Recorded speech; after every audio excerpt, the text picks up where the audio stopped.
الحمد لله وكفى والصلاة والسلام على خاتم الأنبياء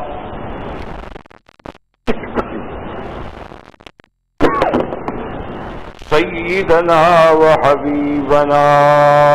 محمد المصطفى وعلى آله المجتبى وأصحابه النجبى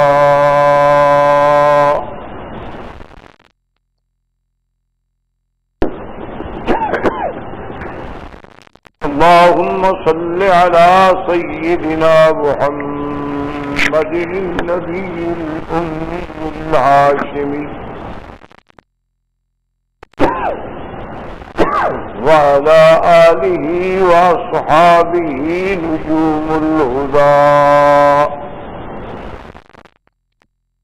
أما بعد فقد قال الله تبارك وتعالى في القرآن المجيد والفرقان الحميد أعوذ بالله من الشيطان الرجيم بسم الله الرحمن الرحيم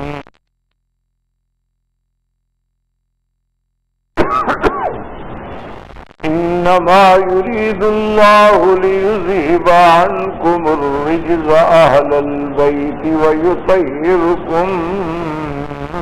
تطهيرا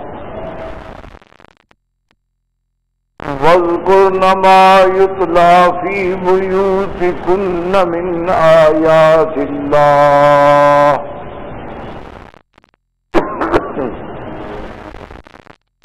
قال النبي صلى الله عليه وسلم خيركم خيركم لأهله وأنا خير لأهلي أو كما قال النبي صلى الله عليه وسلم صدق الله العلي العظيم وصدق رسوله النبي الكريم ونحن على ذلك لمن الشاهدين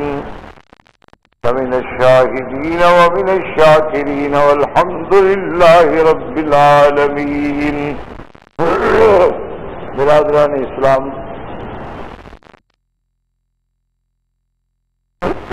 واجب الاحترام بزرگوں، دوستوں، بھائیوں، عزیز نوجوانوں، الحمدللہ سلسلہ سیرت امہات المؤمنین کے ضمن میں ہم نے سیدہ ام سلمہ رضی اللہ تعالی عنہا کے بارے میں کچھ احوال کا ذکر کیا تھا.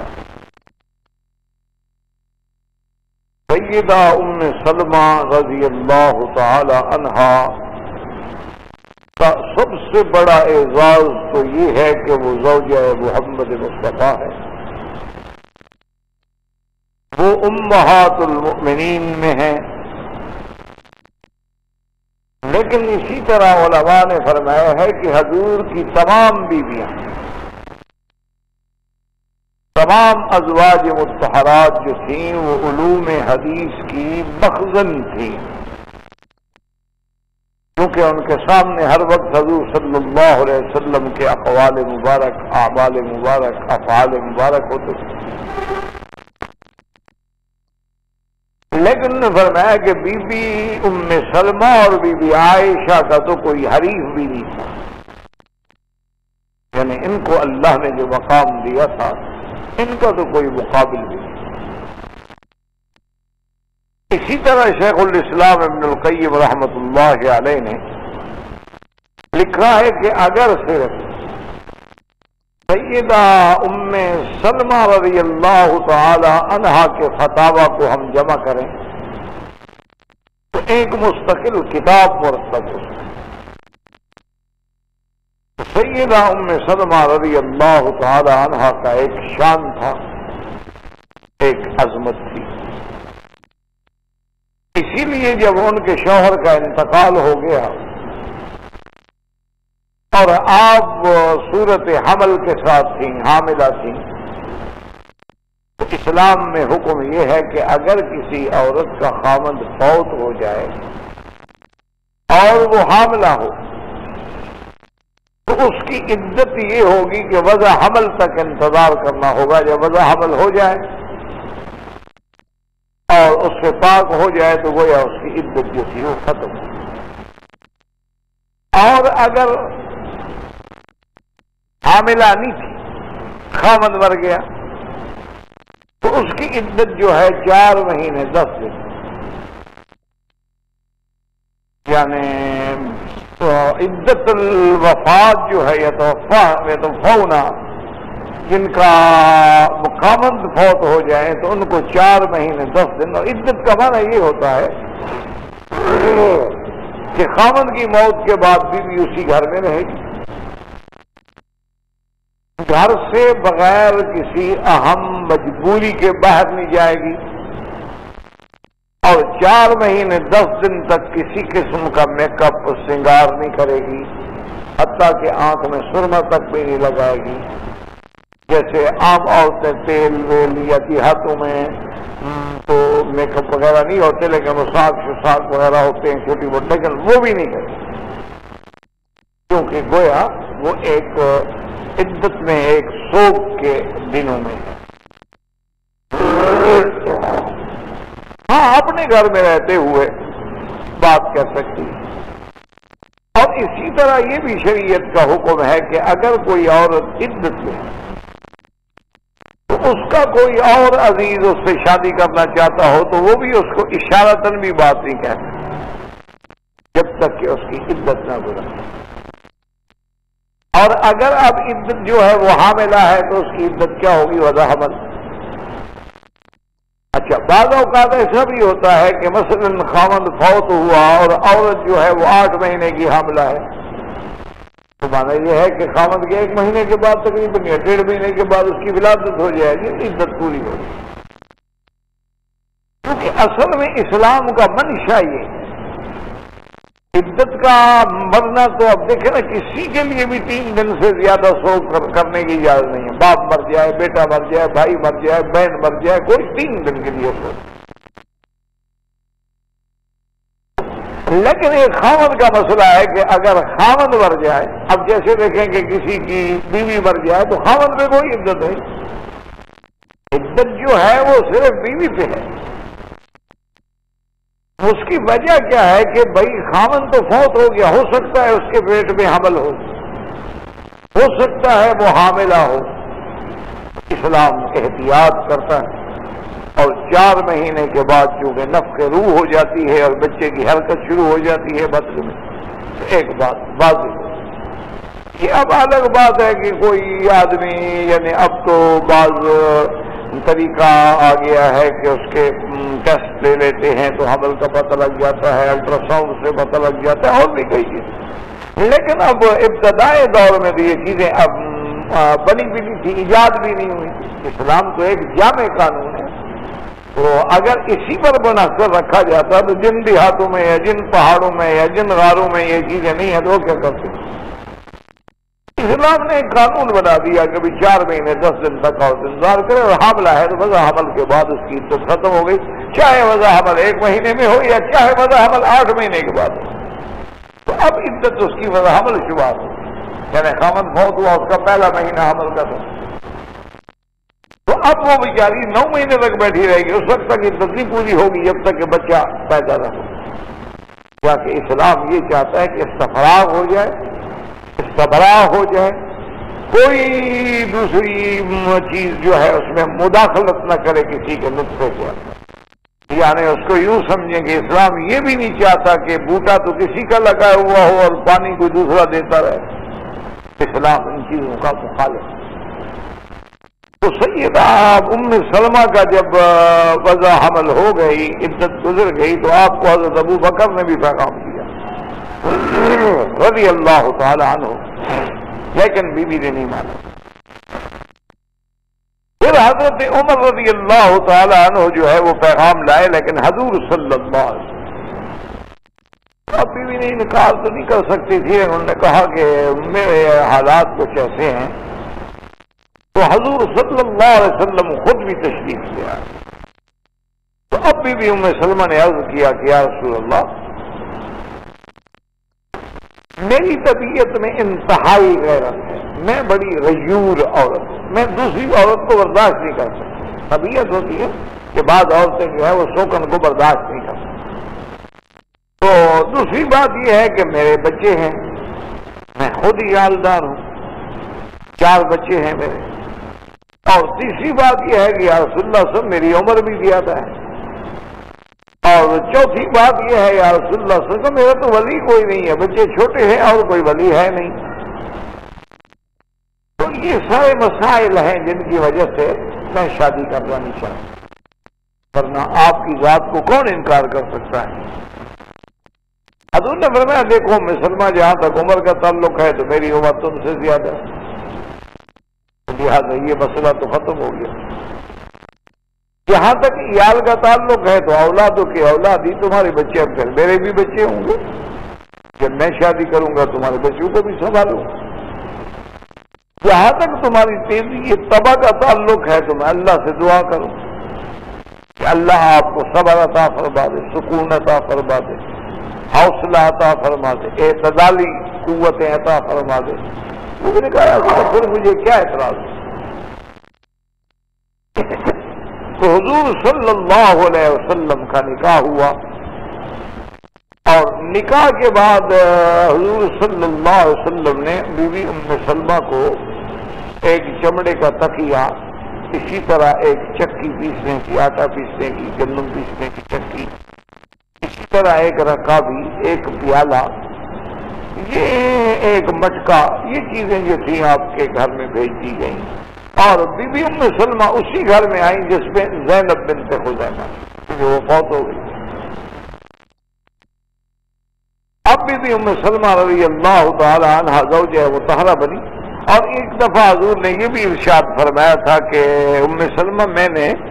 بادشاہ نجاشی کو ہدیہ بھیجا ہے. ایک جبہ آپ نے بھیجا تھا اور کچھ آپ نے کافی کئی اوقیہ کستوری، جسے آپ مشک بھی کہتے ہیں، کستوری بھی کہتے ہیں، مسک بھی کہتے ہیں، آپ نے بھیجا تھا ہدیہ. تو نجاشی ہدیہ پہنچنے سے پہلے فوت ہو گیا، لہذا وہ میرا ہدیہ جو ہے واپس آ رہا ہے. تو اگر وہ واپس پہنچ گیا تو وہ بھی میں تمہیں دے دوں گا. حضور صلی اللہ علیہ وسلم نے گویا وہ ہدیہ جو تھا وہ بھی آپ کو دے دیا. تو بی بی ام سلمہ رضی اللہ تعالی عنہا فرماتی ہیں کہ باوجود اس کے کہ میں شادی شدہ عورت تھی، صاحب اولاد تھی، لیکن حضور کا جلال اور حضور کی عظمت اور حضور کا جمال کا یہ عالم تھا کہ میں حضور کے سامنے آتے ہوئے گھبراتی کہ میں کیسے اللہ کے نبی کے سامنے کس بے تکلفی کے ساتھ کیسے بات. تو میں بہت گھبراتی، لیکن ایسا ایسا اللہ تبارک و تعالیٰ نے پھر میرے دل سے وہ جو تھوڑا سا حجاب تھا وہ دور کیا، تو پھر میرا حضور صلی اللہ علیہ وسلم سے بہت ہی اچھا تعلق قائم ہوا. اور اسی طرح یہ بی بی ام سلمہ جو ہے رضی اللہ تعالی عنہا، علماء نے لکھا ہے کہ حضور کی جتنا بیویاں تھیں گویا وہ 2 جماعتوں میں تقسیم ہو گئی، یعنی ان میں 2 جماعتیں بن گئی. ایک جماعت کی سربراہ جو ہے بی بی عائشہ تھی، اور ایک جماعت کی سربراہ جو ہے بی بی ام سلمہ رضی اللہ تعالی عنہا، یعنی حضور کی ازواج کی بھی یہ بڑی. اور اللہ نے آپ کو حسن یعنی جمال بھی عطا فرمایا اور حسن فہم بھی عطا فرمایا. اور یہ بی بی ام سلمہ کا مقام ہے کہ ایک دفعہ حضور صلی اللہ علیہ وسلم کی ازواج بی بی ام سلمہ کے پاس آئیں کہ ہم میں اور کسی کو یہ جرت نہیں ہے کہ حضور سے بات کر سکے، لیکن تم بات کر سکتے، لہذا تم حضور کی خدمت میں عرض کرو کہ یا رسول اللہ اپنے صحابہ کو سمجھائیں کہ یہ کیا بات ہے کہ جب آپ بی بی عائشہ کے گھر میں ہوتے ہیں سب ہدایہ بھیجتے ہیں، اور جب دوسری بیویوں کے گھر میں ہوتے ہیں تو ہدیہ نہیں بھیجتے. آپ حکم دیں صحابہ کو کہ ہر آدمی جو بھی ہدیہ دینا چاہتا ہے تو وہ بغیر کسی پابندی کے میں جس گھر میں بھی ہوں ہدیہ بھیجے. تو بی بی حضور صلی اللہ علیہ وسلم کو جب بی بی ام سلمہ نے کہا تو سکت رسول اللہ، حضور خاموش ہو۔ بیویوں نے پوچھا کہ ام سلمہ کیا ہوا؟ تم نے کہا میں نے تو عرض کیا، لیکن حضور نے جواب ہی نہیں دیا۔ انہوں نے کہا اچھا ایسا کرو کہ پھر موقع ملے پھر بھی کہو۔ تو بی بی ام سلمہ نے دوسری دفعہ بھی کہا، فسکت رسول اللہ صلی اللہ علیہ وسلم، حضور خاموش ہو گئے۔ تو آپ نے پھر تیسری دفعہ بھی کہا۔ جب تیسری دفعہ کہا تو حضور نے فرمایا کہ ام سلمہ کیا کہتی ہے؟ میں لوگوں کو کہوں کہ مجھے ہدیہ دو؟ ہدیہ تو آدمی اپنی خوشی سے دیتا ہے، ہدیہ تو آدمی کا جب دل چاہے گا دے گا، اور ہدیے کے لیے آدمی مانگا تو نہیں کرتا، نہ اشارہ کرتا ہے کہ مجھے چیز چاہیے مجھے دو، تو ہدیہ تو نہ ہوا۔ ہدیہ تو وہ ہوتا ہے کہ من غیر طمع ولا اشراف نفس، کہ نہ دل میں طمع ہو اور نہ طبیعت ادھر متوجہ ہو کہ ہاں میں ان کے گھر میں جا رہا ہوں آج مجھے یہ کچھ دیں گے۔ تو اگر یہ اشراف بھی ہو تو پھر بھی ہدیہ لینا جائز نہیں ہوتا، اور طمع ہو تو پھر بھی جائز نہیں ہوتا، تو میں کیسے روک سکتا ہوں؟ اور دوسرا آپ نے فرمایا کہ ام سلمہ اچھا چلو ان صحابہ کو تو میں منع کر دوں، ان کو تو میں روک دوں، لیکن جبریل بھی تو اس وقت آتا ہے جب میں بی بی عائشہ کے گھر میں ہوتا ہوں، تو جبریل کو بھی میں روک دوں کہ تم وہاں نہ آیا کرو۔ یہ تو اللہ تبارک و تعالیٰ کا ایک نظام ہے۔ تو یہ بات کہنے کی جو ہمت تھی، جو جرأت تھی، وہ بی بی ام سلمہ کو تھی اور کسی کو۔ اسی طرح محدثین نے لکھا ہے کہ میرے آقا کی رحمت دو عالم کی صلی اللہ علیہ وسلم کی یہ عادت مبارک تھی کہ روزانہ آپ عصر کی نماز کے بعد ہر بیوی کے پاس تشریف لے جاتے ہیں، ہر بیوی کے گھر میں 10 منٹ 5 منٹ جتنا اللہ توفیق عطا فرماتے، جاتے، ملتے، خیریت حال احوال پوچھتے، اور پھر رات اس بیوی کے گھر میں گزارتے تھے جس کا نوبہ ہوتا، جس کا نمبر ہوتا۔ اچھا، حالانکہ یہ عدل حضور پہ اللہ کی طرف سے نہیں تھا، یعنی حضور پاک کو اجازت تھی کہ جس بیوی کے پاس چاہے رات گزارے، جس بیوی کے پاس چاہے زیادہ دیر بیٹھ جائے، لیکن اس کے باوجود بھی حضور نے ہمیشہ عدل کیا، اور سفر آیا تو حضور نے ہمیشہ قرآن اندازی کی کہ کس بیوی کا نام نکلتا ہے۔ اسلام ہمیں سبق دیتا ہے کہ اگر ایک بندے کی 2 بیویاں ہیں، 3 بیویاں ہیں، 4 بیویاں ہیں، تو ان میں عدل ضروری ہے، انصاف ضروری ہے، کیونکہ عدل اور انصاف سے معاشرہ بنتا ہے،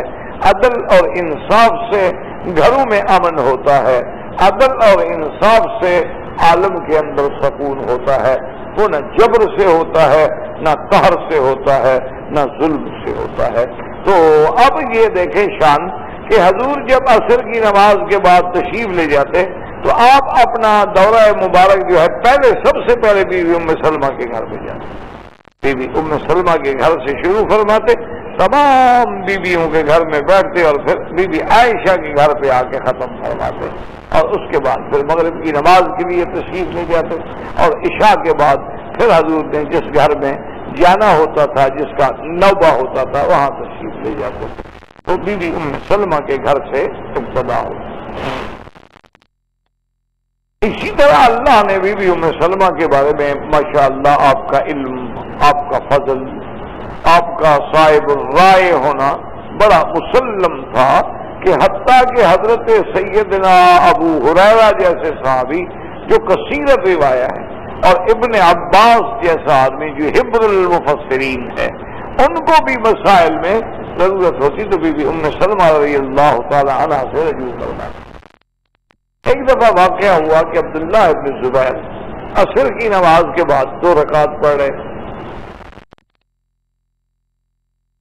تو مروان نے دیکھا،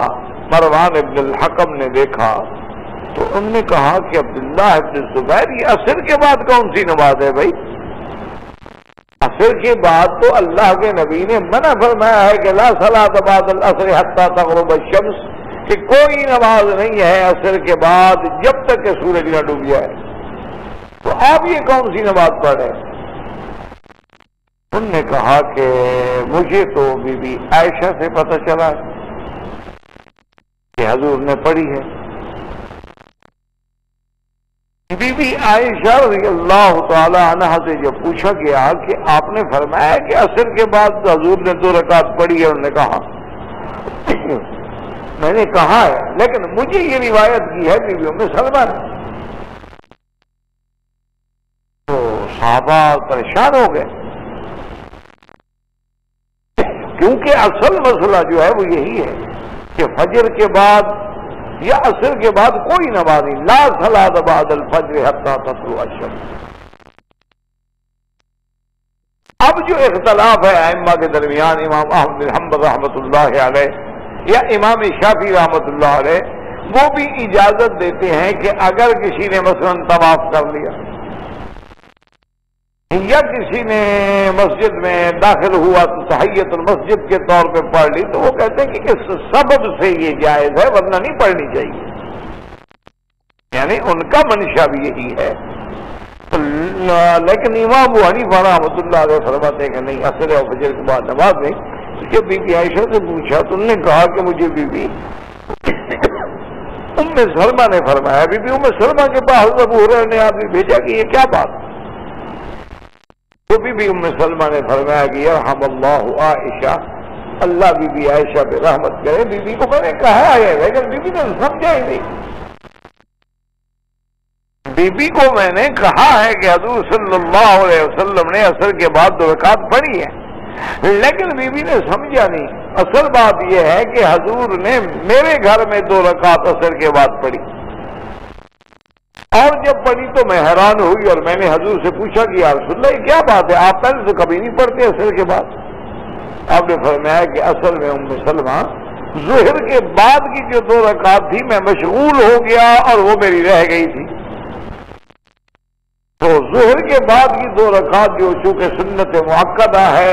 اور میں پڑھ نہیں سکا، میں مشغول ہو گیا اپنے معاملات میں،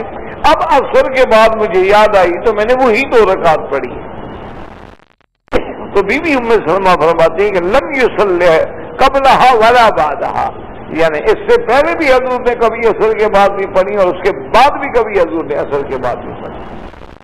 تو انہوں نے کہا کہ بی بی عائشہ پہ اللہ رحم فرمائے کہ بی بی عائشہ تو پھر بات کو سمجھی نہیں، میں نے ان کو ضرور کہا ہے کہ حضور نے پڑھی ہے، لیکن بات یہ ہے کہ ایک دفعہ زندگی میں پڑھی اور اس کی بھی حضور نے وجہ بیان فرما دی کہ چونکہ میری ظہر کی سنتیں رہ گئی۔ اسی وجہ سے بعض علماء جو ہے نا قضا نمازوں میں فتویٰ دیتے ہیں کہ اگر کسی کی نماز قضا ہے، کسی نے قضا پڑھنی ہے تو وہ عصر کے بعد پڑھ سکتا ہے، کیونکہ حضور پاک کی سنتیں رہ گئیں تو حضور نے عصر کے بعد پڑھ لی۔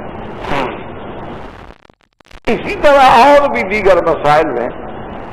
جیسے ایک دفعہ حضرت ابی ہریرہ رضی اللہ تعالیٰ عنہ نے فتویٰ دے دیا کہ اگر کوئی آدمی مثلاً اپنی بیوی سے ملا ہے یا مثلاً اسے احتلام ہوا ہے اور وہ صبح ہو گئی اور غسل جنابت نہیں کر سکا تو اب روزہ نہیں رکھ سکتا،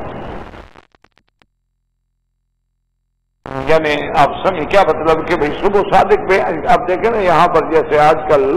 تقریباً 4:30 پہ صبح کی اذان ہوتی ہے، فجر کی اذان جو ہے تقریباً 4:30 یا 27 یا 28 پہ، تو اس کا مطلب ہے کہ بالکل اس کے قریب ہی صبح صادق ہوتی ہے، کیونکہ اس وقت تک کھاتے رہتے ہیں نا، کھانے کی اجازت ہے کہ جب تک اذان ہو کھانا بند فجر کا، تو کلوا واشربوا حتی یتبین لکم الخیط الابیض من الخیط الاسود من الفجر۔ تو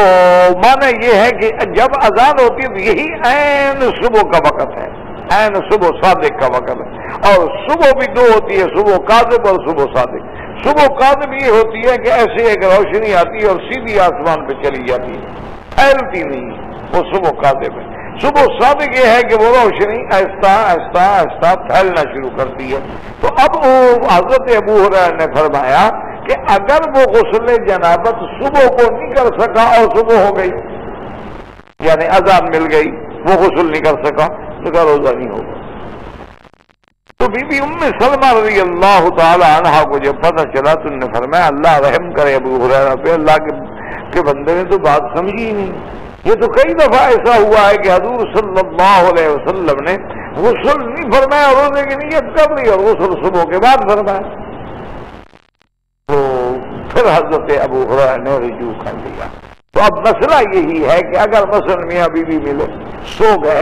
یا اس وقت جاگ بھی رہے تھے لیکن صبح کی اذان ہو گئی ہے، اب غسل تو انہوں نے نہیں کیا لیکن روزے کی نیت کر سکتے، ویسا ویسا روزہ رکھ سکتے، تو ایسی بات۔ اچھا، فرض محال کہ وہ فارغ تو پہلے ہو گئے، غسل جنابت دونوں پہ ہے، میاں پہ بھی ہے بیوی بھی ہے، اذان نہیں ہوئی ہے، رمضان کا روزہ ہے، تو وہ وضو کر کے ہاتھ دھو کے سحری کھا لے، غسل بعد میں کر لے، کوئی ایسا مسئلہ نہیں۔ اسلام کے اندر تو بہت آسانی۔ تو یہ مسئلہ جو تھا حضرت ابی ہریرہ جیسے صحابی کے ذہن میں جو ایک خطا بیٹھی تھی، اس کی اصلاح بھی بی بی ام سلمہ رضی اللہ تعالی عنہا نے۔ اور اسی طرح ایک دفعہ بی بی ام سلمہ نے حضور سے پوچھا کہ یا رسول اللہ، میں اپنے بال جو ہے نا گوندتی ہوں، منڈیا جسے کہتے ہیں گوندتی ہوں، لیکن بڑے سخت کر کے گھومتی ہوں، اب اگر مجھے غسل جنابت کے لیے ضرورت ہو تو ہر دفعہ کھولنا پڑے گا؟ تو حضور نے فرمایا کہ ام سلمہ نہیں، اصل بات یہ ہے کہ سر کی جلد پہ پانی پہنچانا ہے، تو اگر وہ میڈیا ہے لیکن پانی آپ جلد تک پہنچا سکتی ہیں اس کے کھولے بغیر، جلد کو پانی لگ گیا ہے، ٹھیک ہے، جلد کو پانی پہنچا دیں اور 3 دفعہ پانی ڈال دیں، ہر دفعہ کھولنا ضروری نہیں ہوگا۔ اصل مقصد جلد کو پہنچانا ہے، بالوں کو نہیں۔ اب دیکھیں نا، یوں سمجھے مثلا کہ یہ بال ہے لمبے، اس بی بی نے مثلا ایسے اس کو گوند دیا، اچھا ہو سکتا ہے کہ یہاں اندر پانی نہ پہنچے، لیکن کیا جلد کو پہنچا ہے کہ نہیں؟ اگر جلد کو پہنچ گیا ہے تو ادھر نہیں پہنچا، کوئی فرق نہیں پڑتا۔ اصل پانی کا مقصد ہے کہ جسد کو پہنچے، کہ آدمی کے سر کو اور جلد کو اور پورے بدن پہ پہنچے، کوئی جگہ ناخن کے برابر بھی خالی نہ رہے۔ تو اس لیے اس مسئلے کا جو تفصیل ہے وہ بھی ہمیں بی بی ام سلمہ رضی اللہ تعالی عنہا سے ملی ہے کہ انہوں نے پوری امت کے لیے اس مسئلے کو حل کیا۔ اسی طرح بی بی صاحبہ نے پوچھا کہ یا رسول اللہ، ایک مرد جو ہے اس کو اپنی مثلا شلوار ہے، پاجامہ ہے یا چادر ہے، جو کچھ بھی ہے، کتنا کہاں تک پہننی چاہیے؟ حضور نے فرمایا کہ اس کو آدھی پلنی تک یعنی نصف ساق تک پہننی چاہیے، اور اگر بہت زیادہ نیچے کرنا چاہتا ہے تو ٹخنے سے اوپر، ٹخنے ظاہر ہونے چاہیے۔ تو انہوں نے کہا حضور عورت کے لیے، آپ نے فرمایا کہ وہ عورت جو ہے وہ ایک بالشت جو ہے یعنی زیادہ نیچے کر لے۔ رسول اللہ، اگر ہم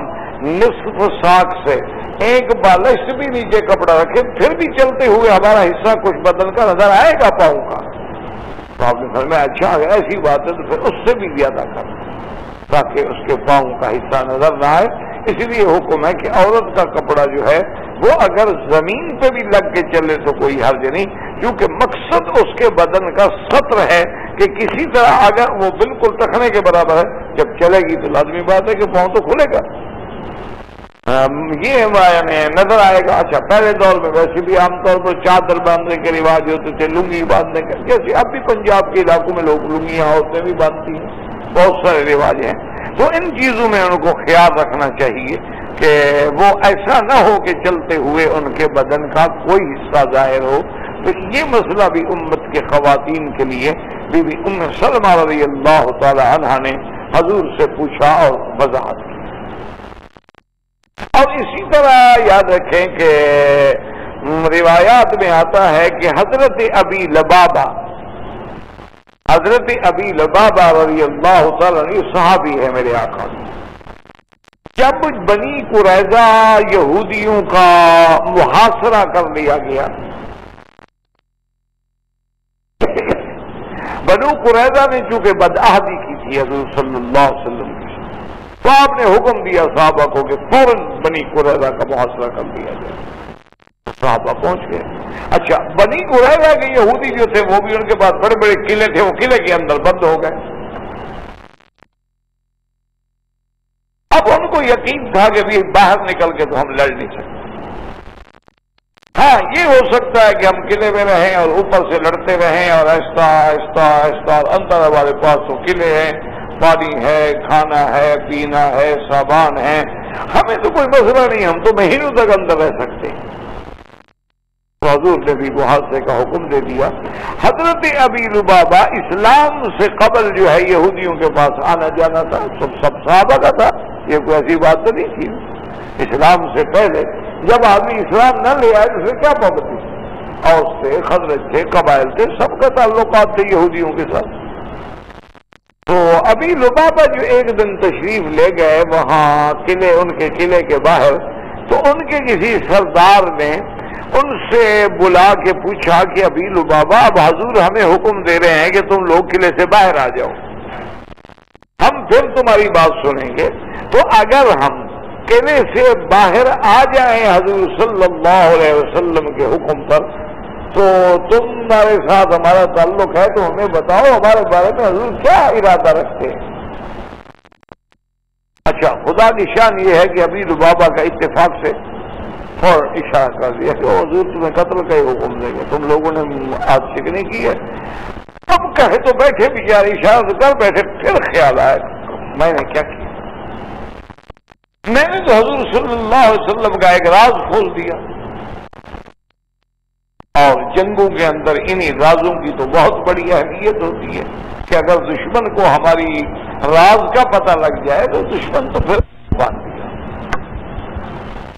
اپنے آپ کو ستون سے باندھ دیا، اور گھر والوں سے بھی کہہ دیا کہ بس صرف مجھے اس وقت چھوڑا جائے جب نماز کا وقت ہو، میں وضو کر کے نماز پڑھ لوں اور کچھ کھا لوں، انسان ہے، ورنہ اس کے بعد پھر مجھے باندھ دیا جائے۔ اسی لیے آج بھی آپ ریاض الجنہ میں اگر جائیں، اللہ نصیب فرمائے، تو وہاں استوانہ ابی لبابہ کے نام سے ستون پہ لکھا ہوا ہے، یہ وہی استوانہ تھا، اسی جگہ حضرت ابی لبابہ نے اپنے آپ کو باندھا۔ اسی طرح استوانۃ الحرس ہے کہ جہاں صحابہ حضور صلی اللہ علیہ وسلم کے لیے پہرا دیتے تھے۔ اسی طرح استوانہ سیدہ عائشہ ہے کہ اس جگہ پر حضور نے بی بی عائشہ کو فرمایا تھا کہ یہاں ایک ایسی جگہ ہے کہ جو بھی آدمی اللہ سے دعا مانگے قبول ہوتی ہے، تو بی بی عائشہ پھر اسی جگہ بیٹھ کے دعا کرتی تھی، اللہ سے مانگتی تھی، تو وہاں بھی ستون بنا دیا گیا تاکہ آنے والوں کو وہاں بھی نماز پڑھنا اور دعا کرنا نصیب ہو جائے۔ تو یہ استوانات جو ہیں حضور صلی اللہ علیہ وسلم کے، انہی میں سے ایک استوانہ ابی لبابہ ہے جس کے ساتھ ابی لبابہ نے اپنے آپ کو باندھا تھا۔ اب حضور کو خبر دی گئی کہ یا رسول اللہ ابی لبابہ نے تو اپنے آپ کو باندھا ہوا، آپ نے فرمایا بھی اب اس کا معاملہ پھر اللہ کے سپرد ہو گیا، ہمارے پاس آ کے اگر اپنی غلطی کا اعتراف کر دیتے تو ہم اللہ سے درخواست کرتے، اللہ سے معافی مانگتے تو اللہ تبارک و تعالی معاف فرما دیتے، لیکن اب تو انہوں نے خود معاملہ اپنا اللہ کے واسطے، جو ہم تو دخل دے ہی نہیں سکتے، اب تو اللہ فیصلہ فرمائیں گے۔ اچھا، خدا کی شان دیکھیں کہ وہ حضرت اسی طرح بندے رہے، کئی دن گزر گئے، تو وہ ان کی توبہ کے قبول ہونے کا جو حکم ہے وہ بی بی ام سلمہ کے گھر میں آیا۔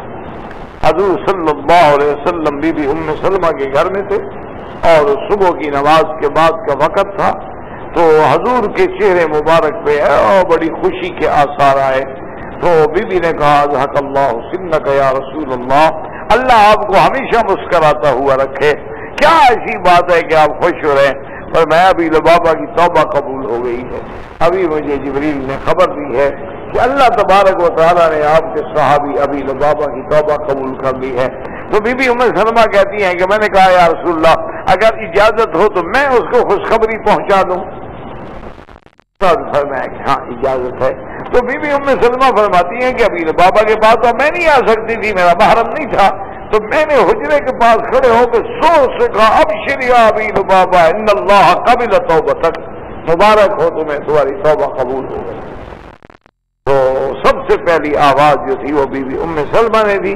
اور ابی لبابہ رضی اللہ تعالی عنہ کو بشارت دی، اور ان کی چونکہ تمام حجرے جو تھے مسجد کے قریب تھے، بی بی صاحبہ کی آواز جو تھی وہاں تک پہنچ گئی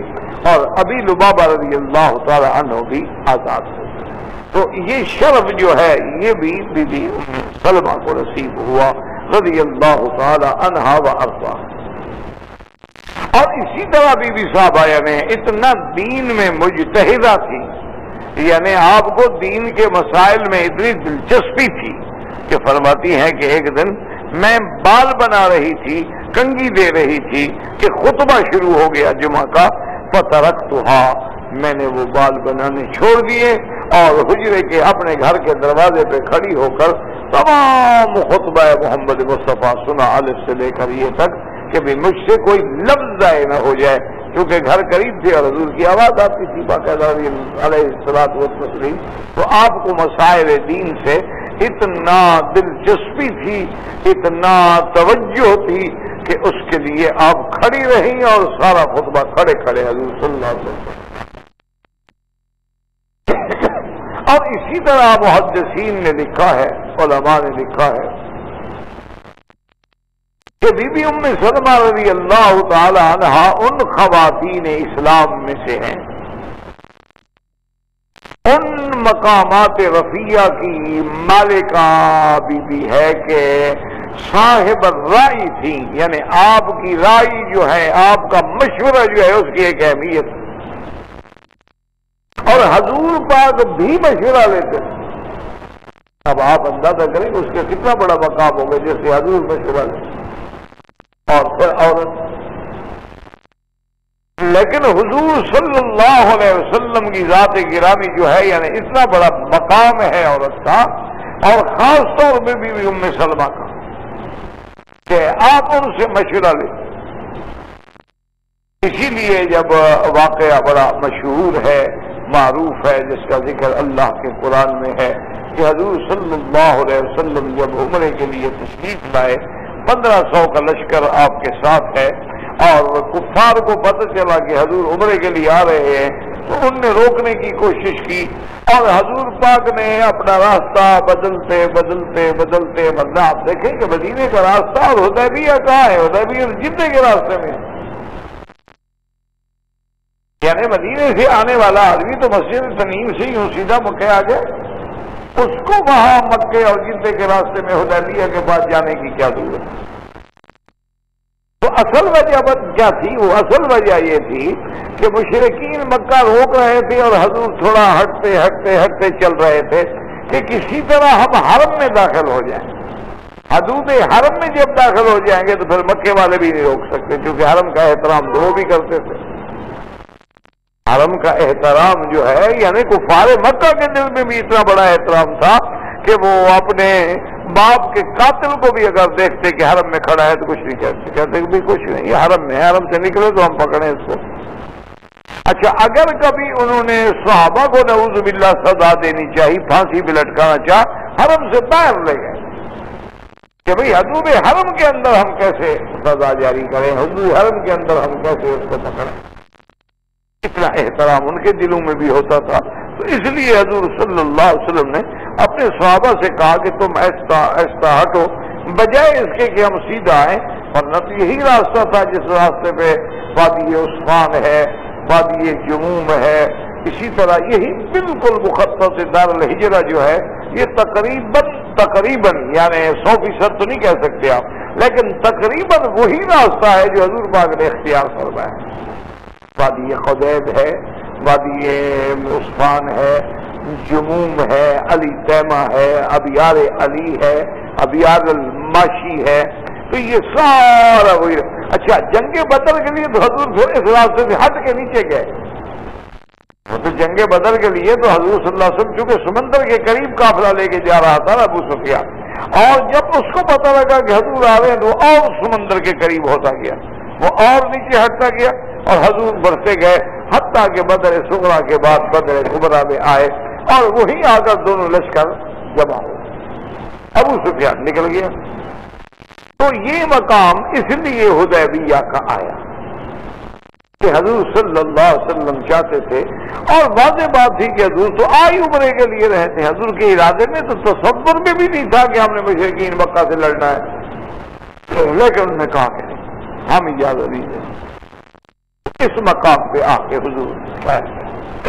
اور بڑا عظیم واقعہ ہے اور بڑا تفصیل کے ساتھ واقعہ قرآن نے بھی بیان کیا ہے کہ یہی وہ جگہ ہے جہاں حضور نے بیعت کی، یہی وہ جگہ ہے جہاں کی سانس عثمان کے لیے رحمت دو عالم جوش میں آئے، اور صحابہ سے بعض علماء فرماتے ہیں بیعت علی الموت، اور بعض نے کہا کہ معنی یہ تھا کہ ہم پیچھے نہیں ہٹیں۔ اور یہی وہ مقام ہے جس درخت کا ذکر اللہ نے قرآن میں بھی کیا ہے کہ لقد رضی اللہ عن المؤمنین اذ یبایعونک تحت الشجرۃ فعلم ما فی قلوبہم فانزل السکینۃ علیہم واصابہم فتحا قریبا۔ تو یہ وہی مقام ہے۔ تو اس کا ذکر الحمدللہ سیرت النبی میں آپ سن چکے ہیں۔ تو اب بہرحال صلح ہو گئی، مشرکین صلح ہو گئی، تو صلح کے اندر تو یہ بات طے تھی کہ آپ کو واپس جانا ہوگا۔ صلح کے اندر یہ مسئلہ طے تھا کہ بھی اس دفعہ تو آپ عمرہ نہیں کر سکتے، ہر حال میں آپ کو واپس ہونا پڑے گا، اور اگلے سال حضور عمرۃ القضاء پہ آئیں گے۔ تو بہرحال چونکہ شرائط قبول ہو گئی، اللہ کے پیغمبر نے قبول فرما لی، اور معاہدہ ہو گیا، طے ہو گیا حضور صلی اللہ علیہ وعلی آلہ واصحابہ وسلم کے ساتھ۔ تو اب حضور نے حکم دیا صحابہ کو کہ بھئی دم احسار، دم احسار کا معنی ہوتا ہے کہ احرام باندھنے کے بعد اگر آپ کو کوئی رکاوٹ آ جائے، مثلا جیسے ہمارے ہاں ایک عام رواج ہو گیا انڈیا پاکستان بنگلہ دیش میں کہ لوگ احرام باندھ کے آ جاتے ہیں، ایئرپورٹ پہ پہنچے، نیت کر لی، سب کچھ کر لی، آگے فلائٹ نہیں ملی، احرام کھول کے کپڑے پہن۔ یہ غلط بات ہے، یہ کوئی ایسی بات نہیں کہ جب چاہو احرام باندھو، جب چاہو کھول دو۔ اسی کو تو کہتے ہیں احسار، کہ آپ رک گئے، اب رک گئے، سیٹ نہیں ملی، رک گئے، دشمن نے روک دیا، رک گئے، بیماری نے روک دیا، آپ احرام سے نہیں نکل سکتے جب تک کہ آپ دم احسار جو ہے وہ اللہ کے حرم میں ایک بکری آپ کی طرف سے ذبح نہ کی جائے۔ فَإِنْ أُحْصِرْتُمْ فَمَا اسْتَيْسَرَ مِنَ الْهَدْيِ، کہ اگر تمہیں روک دیا گیا ہے تو اب لازماً آپ کو ایک بکری ذبح کرنی ہوگی، اور اس وقت تک آپ احرام میں رہیں گے۔ مثلا پاکستان سے آپ کو سیٹ نہیں ملی، آپ کو بمبئی سے سیٹ نہیں ملی، حیدرآباد سے سیٹ نہیں ملی، رک گئے ہیں آپ، تو آپ ہاں اگر آپ نے مثلا انہوں نے کہا کہ آج سیٹ نہیں ہے، کل جا سکتے ہیں، تو آپ احرام میں رہیں گے، احرام نہ کھولیں، آپ احرام میں رہیں، نیت کر دی ہے، ٹھیک ہے، 2 دن 4 دن 10 دن گزرے، اگر آپ نے احرام کھول دیا ہے تو دم پڑ گئی، وہ آپ کو مکے میں دینی ہوگی ہر شکل۔ اچھا، اب اگر ایک فیصلہ ہو گیا کہ آپ جا ہی نہیں سکتے، یعنی آپ نے احرام باندھ لیا تھا لیکن فیصلہ ایسا ہو گیا کہ اب اس دفعہ آپ کا جانا ممکن ہی نہیں ہے، تو آپ احرام میں رہیں گے، کسی دوست کو کہیں گے کہ بکری لے کے مکے میں ذبح کرے، آپ کو اطلاع دے، اس کے بعد آپ سر مڈائیں، پھر احرام کھول کے کپڑے پہنیں گے، ایسے نہیں کہ جب چاہیں پہنیں۔ اچھا، ایک حدیث مبارک میں ایک رعایت ملتی ہے، وہ یہ ہے کہ حضور نے فرمایا کہ اگر کوئی آدمی احرام باندھنے کے وقت میں ہی نیت کر لے کہ محلی حیث حبستنی، کہ یا اللہ میں پھر وہیں رک جاؤں گا جہاں تو مجھے روک دے گا، تو نے اگر مجھے روک دیا تو میں رک جاؤں گا، اگر وہ یہ کہہ لے تو پھر وہیں اس کو دم ذبح کر دینی ہوگی، اور مکے بھیجنے کی ضرورت بھی نہیں پڑے گی اس کو، اور احرام کھول سکتا ہے، کیونکہ اسے شک کر دی تھی کہ محلی ہے تو حبستنی، تو اس سے آدمی کو بہت رعایت مل سکتی ہے۔ اب جب حضور صلی اللہ علیہ وسلم نے حکم دیا صحابہ کو کہ بھئی اپنے اپنے بکریاں ذبح کرو، صحابہ چپ، دوبارہ حضور نے حکم دیا، صحابہ چپ بیٹھے ہوئے، اٹھتے ہی نہیں، تیسری دفعہ حضور صلی اللہ علیہ وسلم نے حکم دیا، صحابہ خاموش بیٹھے ہوئے، حضور صلی اللہ علیہ وسلم ناراض ہو گئے اور اٹھ کے تشریف لے آئے اس خیمے میں جس میں بیوی ام سلمہ، ام سلمہ نے دیکھا کہ حضور کے چہرے پر تو آثار غضب ہیں، ناراضگی کے آثار، اس نے کہا خیر یا رسول اللہ کیا بات ہے؟ عجیب بات ہے کہ میں صحابہ کو ایک حکم دیتا ہوں اور میرے حکم پہ صحابہ خاموش بیٹھے ہیں، اٹھتے بھی نہیں ہیں۔ جو لوگ حضور کے اشارے ابرو پہ اپنی جانیں قربان کر دیں، آج وہ اٹھ نہیں، حضور کے حکم پر نہیں اٹھ رہے۔ حضور نے فرمایا میں نے 3 دفعہ حکم دیا ہے، لیکن چپ کر کے بیٹھے ہوئے۔ تو بی بی ام سلمہ نے کہا کہ یا رسول اللہ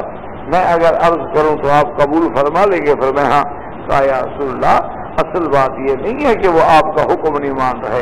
اصل بات یہ ہے کہ ان کو عمرہ نہ کرنا اور بغیر عمرے کے واپس جانا اور پھر مشرکین مکہ سے دب کے سلو کرنا جو ہے نا، بڑا دماغ پہ اثر ہے، اور وہ اس صدمے سے باہر نہیں نکلے، انتظار کر رہے ہیں کہ شاید اللہ کا حکم آ جائے۔ آپ کچھ نہ کریں، آپ اٹھ کے اپنے جانور کو ذبح فرمائیں اور اپنا سر مڈائیں، کچھ نہ کہیں صاحب۔ حضور صلی اللہ علیہ وسلم باہر تشریف لے گئے، آپ نے حکم دیا، آپ کے جانور لے گئے، آپ نے ذبح کیا اور صحابی کو بلایا کہ حلق کرائیں، آپ نے وہی حلق کرائی۔ تو صحابہ کو اب صحابہ نے کہا بھی اب کوئی امید نہیں، اللہ کے نبی کا احرام کھل گیا، اب کوئی حکم نہیں آتا۔ تو اب صحابہ ٹوٹ پڑے جناب، وہ ایک دوسرے کے اوپر گر رہے تھے، اتنی جلدی میں انہوں نے پھر اپنے جانور ذبح کیا اور بال منڈوا رہے، ایک دوسرے کے بال مونڈ رہے ہیں۔ تو حضور نے فرمایا ام سلمہ تم نے تو بڑی اچھی رہے، یا رسول اللہ وہ انتظار میں تھے، تو آپ کے پروانے ہیں، کبھی پروانے بھی انکار کر سکتے ہیں حضور کے حکم کا۔ تو اس مسئلے پر رائے دینے والی جو ہے وہ بی بی ام سلمہ ہے رضی اللہ تعالی۔ اور اسی طرح بی بی ام سلمہ فرماتی ہے کہ ایک دن رحمت دو جہاں، رحمت دو عالم، حبیب کبریا سیدنا محمد مصطفیٰ صلی اللہ علیہ وسلم میرے گھر میں تھے کہ بی بی فاطمہ سیدہ فاطمہ الزہرا رضی اللہ تعالی عنہا حریرہ بنا کر ایک پتیلی میں میرے گھر میں لے آئی۔ ایک مالیدہ کہلاتا ہے، حریرہ بھی کہلاتا ہے، حریصہ بھی کہلاتا ہے، یہ عرب میں آج کل بھی بنتے۔ تو بی بی صاحبہ نے ایک پتیلی چونکہ ماشاءاللہ بھر کے لے آئی، تو حضور نے جب دیکھا تو فرمایا کہ فاطمہ ما ہذہ کیا ہے؟ انہوں نے کہا یا رسول اللہ حریرہ ہے، ہم نے بنایا تو ہم نے کہا حضور کی خدمت میں پیش کریں اور آپ بی بی آپ نے فرمایا فضو علی و اولاد کی، حضرت علی کو بھی بلاؤ اور اپنی اولاد کو بھی بلا لو۔ تو بی بی فاطمہ نے حضرت علی کو بھی بلایا، حضرت حسن و حسین بھی تشریف لے آئے اور حضور صلی اللہ علیہ وسلم بھی ہیں۔ تو اب بی بی سلمہ فرماتی ہے چونکہ حضرت علی آ گئے تو لہذا میں حجرے میں ہٹ گئی، کیونکہ اب تو لازمی بات ہے، حجاب تو تھا، پردہ تو کر رہا تھا۔ تو انہوں نے بیٹھ کے نوش فرمایا، مجھے بھی دیا۔ تو اس کے بعد وہ آیت تطہیر جو ہے اس وقت نازل ہوئی اور فی بیت ام سلمہ رضی اللہ تعالی عنہ، یعنی بی بی ام سلمہ کے گھر میں نازل ہوئی، انما یرید اللہ لیذہب عنکم الرجس اہل البیت ویطہرکم تطہیرا۔ تو یہ آیت تطہیر جو ہے اس کا نزول بی بی ام سلمہ کے گھر میں، اور یہ بہت بڑی شان والی آیت ہے۔ اور اسی طرح یہ مسئلہ الحمدللہ ابتدا میں بھی ذکر ہوا تھا کہ اہل سنت والجماعت کا مختصراً یوں سمجھ لیں کہ یہ متفق علیہ عقیدہ ہے کہ اس آیت کا مصداق اور اہل بیت کا مصداق جو ہے سب سے پہلے ازواج رسول اللہ،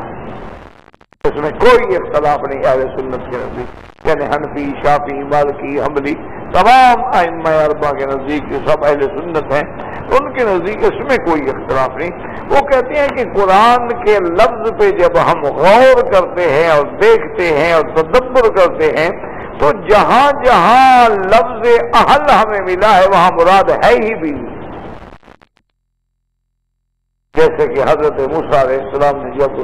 10 سال کی مدت پوری کر لی حضرت شعیب علیہ السلام کے گھر میں، قرآن کہتے ہیں فلما قضا موسیٰ الاجل وسار بأہلہ، کہ موسیٰ علیہ السلام نے جب وہ مدت پوری کر لی 10 سال کی تو اپنی اہل کو لے کے، یعنی بیوی، اور تو وہی اہل تھا ہی نہیں، پھر حضرت موسیٰ علیہ السلام کی بیوی تھی تو قرآن نے اس کو اہل کہا۔ اب جب آپ تشریف لے آئے تو خدا کی شان ہے کہ اندھیری رات تھی، سردی کی رات تھی، اور حضرت موسیٰ علیہ السلام راستہ بھول گئے۔ اب دور سے آپ کو آگ نظر آئی، تو اب بھی قرآن کیا کہتے ہیں، اذ قال لأہلہم کثوا انی آنست نارا لعلی آتیکم منہا بخبر او جزوة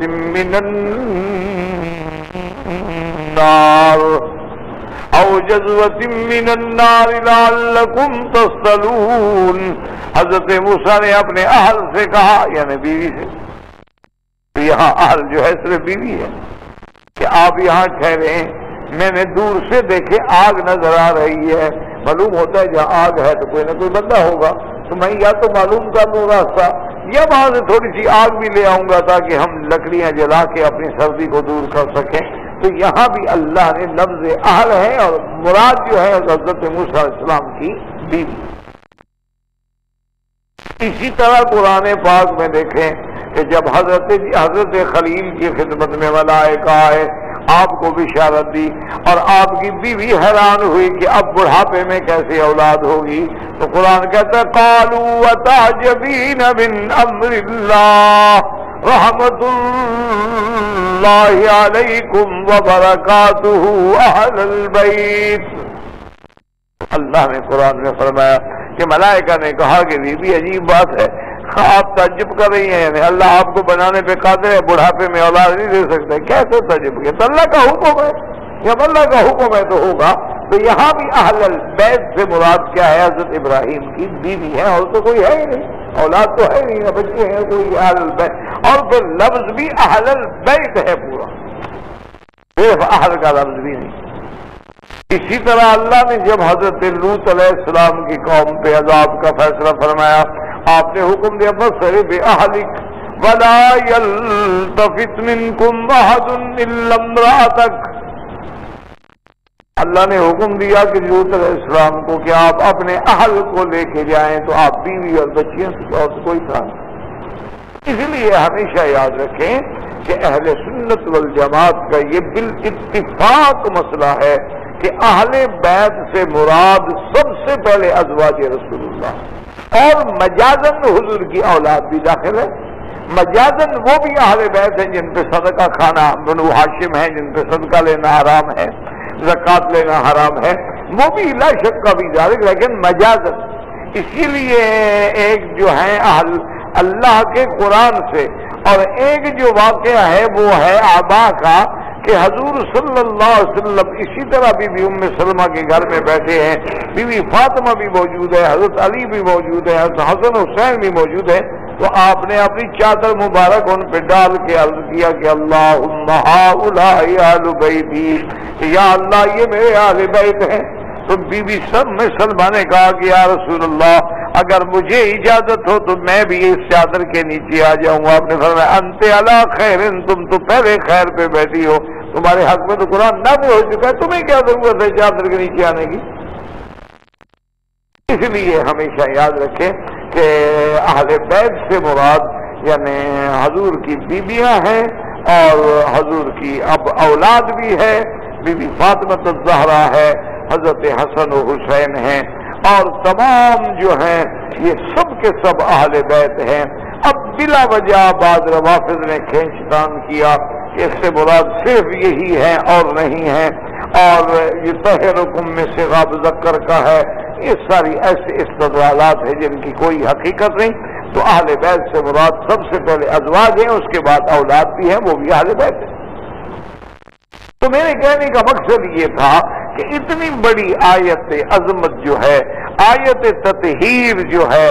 یعنی یہ اس مقام پہ نازل ہوئی ہے جب حضور بی بی ام سلمہ کے گھر میں، بی بی ام سلمہ کے گھر میں ہے حضور صلی اللہ علیہ وسلم، اور یہ آیت مبارک نازل ہوئی انما یرید اللہ لیذہب عنکم الرجس اہل البیت۔ اور یاد رکھیں اس سے مراد کیا ہے کہ باطن کی صفائی، تزکیہ، ورنہ حضور کی ساری بیویاں پاک ہیں، حضور کی ساری بیویاں جو ہے وہ محفوظ ہیں، اللہ کے نبی معصوم ہوتے ہیں، لیکن صحابہ اور صحابیات جو ہے وہ محفوظ ہوتے ہیں. اسی لیے جب بی بی عائشہ پہ تہمت لگی حضور نے فرمایا انی لا ارى علی اہلی الا خیرا، مجھے اپنے گھر کے بارے میں بالکل تسلی ہے، میں ان کو ہر لحاظ سے پاک سمجھتا ہوں. تو اب جناب یہ آیت بھی نازل ہوئی. اب اس کے بعد سیدہ ام سلمہ رضی اللہ تعالی عنہا کے بعض علماء فرماتے ہیں کہ 59 ہجری میں، اور بعض علماء فرماتے ہیں کہ 60 ہجری میں، اور بعض علماء فرماتے ہیں کہ 61 ہجری میں آپ کی وفات ہوئی. بہرحال اس میں کوئی شک نہیں کہ آپ کی وفات جو ہے وہ مدینہ منورہ میں ہو، اور آپ کا جنازہ جو ہے وہ سیدنا ابی ہریرہ رضی اللہ تعالی عنہ نے پڑھایا، کیونکہ حضرت ابی ہریرہ رضی اللہ تعالی عنہ نے آپ کا جنازہ پڑھایا. اور جنازہ پڑھانے کے بعد آپ کی جو پہلے خاوند سے اولاد تھی، ایک بیٹا کا نام عمر تھا، اسی طرح سلمہ تھا، اسی طرح آپ کی بیٹیاں بھی تھیں، اور اسی طرح عبداللہ ابن ابی امیہ، ابی امیہ، اور اسی طرح عبداللہ ابن وہب.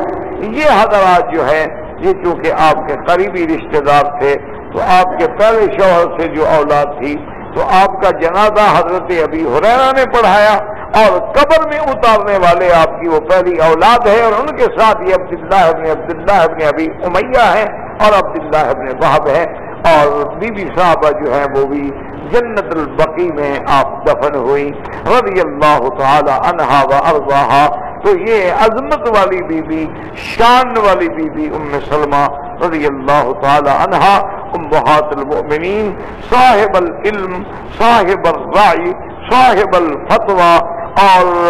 کثیر الروایت عن النبی صلی اللہ علیہ وعلا آلہ واصحابہ وسلم. تو یہ تمام عظمتوں کی امین جو تھی جنت البقیع میں دفن ہوئی رضی اللہ عنہا وارضاہا، واللہ اعلم. کہتے ہیں جی کہ آج کل اسہم میں، یعنی یہ جو شیئر میں حصص ہیں،